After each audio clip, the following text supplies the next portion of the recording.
छत्तीसगढ़ के कांकेर जिला में बीते रात आसमान में आतिशबाजी जैसे नजारा देखे गई।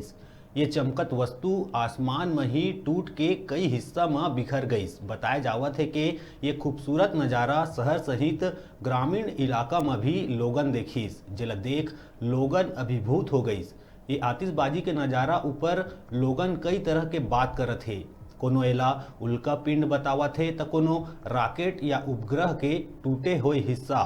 उन्हें अंबागढ़ चौकी सहित राजनांदगांव जिला में लगभग शाम 7:30 बजे आसमान में उल्का पिंड जैसे वस्तु दिखाई दीस, जेकर ले सब्बो कति अफरा तफरी मच गई। यही बीच राजनांदगांव सीमा ले लगे गढ़चिरौली जिला के सिंधवाही तालुका के लाडबोरी में आसमान ले 8 से 10 व्यास के एक वलय आगी के लपट और बेहद रोशनी के संग गिरीस, जेनहा राजनांदगांव जिला के साथ साथ महाराष्ट्र के नागपुर और गढ़चिरौली जिला में कौतूहल के स्थिति निर्मित हो गई।